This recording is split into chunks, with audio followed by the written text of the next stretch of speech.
ನಮಸ್ಕಾರ ವೀಕ್ಷಕರೇ, ಪಾಕಶಾಸ್ತ್ರ ಚಾನಲ್ಗೆ ಸ್ವಾಗತ. ಇವತ್ತು ಈಸಿಯಾಗಿ ಸ್ಮೂತಾಗಿ ಹಾಗೆ ರುಚಿಯಾಗಿ ಅಕ್ಕಿ ರೊಟ್ಟಿಯನ್ನು ಹೇಗೆ ಮಾಡ್ಕೊಳ್ಳೋದು ಅಂತ ನೋಡೋಣ. ನೀವು ಬೆಳಗಿನ ಬ್ರೇಕ್ಫಾಸ್ಟಿಗೆ ಮಾಡ್ಕೊಳ್ಬೋದು. ತುಂಬ ಚೆನ್ನಾಗಿ ಟೇಸ್ಟ್ ಕೊಡುತ್ತೆ, ಎಲ್ಲರಿಗೂ ಇಷ್ಟನೂ ಆಗುತ್ತೆ. ಸಂಜೆ ತನಕ ಇಟ್ಟರೂ ಸ್ಮೂತಾಗಿ ಹಾಗೇ ಇರುತ್ತೆ ಈ ಅಕ್ಕಿ ರೊಟ್ಟಿ. ರುಚಿನೂ ಕೂಡ ಹಾಗೆ.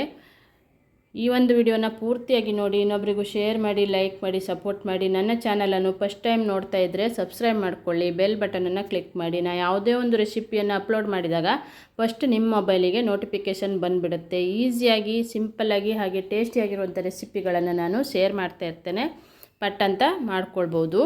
ಇಲ್ಲಿ ನಾನು ಅಕ್ಕಿ ರೊಟ್ಟಿ ಮಾಡಲಿಕ್ಕೆ ಒಂದು ದೊಡ್ಡ ಬೌಲಲ್ಲಿ 1 ಬೌಲ್ ಆಗುವಷ್ಟು ಅಕ್ಕಿ ಹಿಟ್ಟನ್ನು ತೊಗೊಂಡಿದ್ದೆ. ಅಕ್ಕಿ ಹಿಟ್ಟು ನಿಮ್ಮ ಪ್ರಮಾಣ ನಿಮ್ಮ ಅನುಗುಣಕ್ಕೆ ತಕ್ಕಂತೆ ಮಾಡ್ಕೊಳ್ಬೋದು. ನಾನಿಲ್ಲಿ 1 ಬೌಲ್ ಅಕ್ಕಿ ಹಿಟ್ಟನ್ನು ತೊಗೊಂಡಿದ್ದೆ.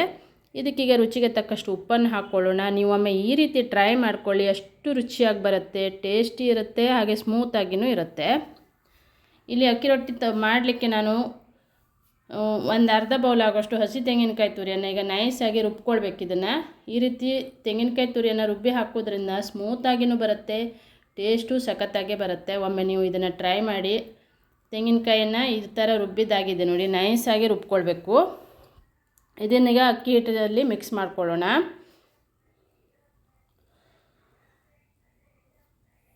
ತೆಂಗಿನಕಾಯಿ ತುರಿ ಮಿಕ್ಸ್ ಮಾಡಿಬಿಟ್ಟು ಇಲ್ಲಿ ಒಂದು ಅರ್ಧ ಕಟ್ ಆಗುವಷ್ಟು ಸಬ್ಬಕ್ಕಿ ಸೊಪ್ಪನ್ನು ತೊಗೊಂಡಿದ್ದೆ. ಸಬ್ಬಕ್ಕಿ ಸೊಪ್ಪು, 1 ಈರುಳ್ಳಿ, 1 ಕ್ಯಾರೆಟು, 1 ಹಸಿಮೆಣಸಿನ್ಕಾಯನ್ನು ಕಟ್ ಮಾಡಿ ಇಟ್ಟಿದ್ದೆ. ಇವೆಲ್ಲವನ್ನು ಇದ್ರ ಜೊತೆ ಮಿಕ್ಸ್ ಮಾಡ್ಕೊಳ್ಬೇಕೀಗ ಚೆನ್ನಾಗಿ. ಇದನ್ನು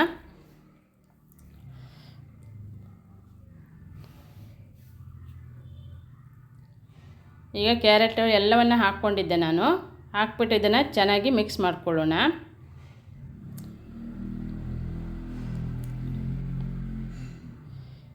ಇದನ್ನು ಫಸ್ಟಿಗೆ ಹಾಗೇ ಮಿಕ್ಸ್ ಮಾಡ್ಕೊಳ್ಬೇಕು. ನಂತರ ನೀರನ್ನು ನೋಡ್ಕೊಂಡು ಹಾಕ್ಕೊಳ್ಬೇಕು. ಇದನ್ನು ಈಗ ನೀರು ಹಾಕ್ಬಿಟ್ಟು ಇದನ್ನು ರೆಡಿ ಮಾಡಿ ಇಟ್ಕೊಂಡಿದ್ದೆ. ಈ ಥರ ಒಂದು ಪೇಪರನ್ನು ತೊಗೊಳ್ಳಿ. ಇದರಲ್ಲಿ ಮೇಲ್ಗಡೆ ಸ್ವಲ್ಪ ಎಣ್ಣೆನ ಹಾಕಿಬಿಟ್ಟು ಇದರ ಒಂದು ಉಂಡೆಯನ್ನು ತೊಗೊಳ್ಬೇಕು. ಒಂದು ಅಕ್ಕಿ ಹಿಟ್ಟನ್ನು ಈ ಥರ ಉಂಡೆ ಮಾಡಿಕೊಂಡು ಅದ್ರ ಮೇಲೆ ಇಟ್ಬಿಟ್ಟು ಈಗ ಅಕ್ಕಿ ರೊಟ್ಟಿಯನ್ನು ಮಾಡ್ಕೊಳ್ಳೋಣ.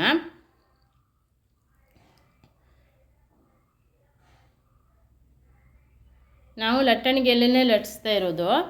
ನೀವು ಬೇಕಾದರೆ ಇದನ್ನು ಕೈಯಲ್ಲಿನೂ ತಟ್ಬೋದು. ಲಟ್ಟಣಿಗೆ ಕೈಯಲ್ಲಿ ತಟ್ಟಿಬಿಟ್ಟು ಸ್ವಲ್ಪ ಇದನ್ನು ಲಟ್ಟಣಿಗೆಯಲ್ಲಿ ಎಲ್ಲ ಕಡೆ ಚೆನ್ನಾಗಿ ಇದನ್ನು ಲಟ್ಟಿಸ್ಕೊಂಡ್ರೆ ಅದು ದಪ್ಪವಾಗಿರೋದ್ರೆಲ್ಲ ತೆಳು ಮಾಡ್ಕೊಳ್ಬೇಕು ಸೈಡಿಗೆಲ್ಲ.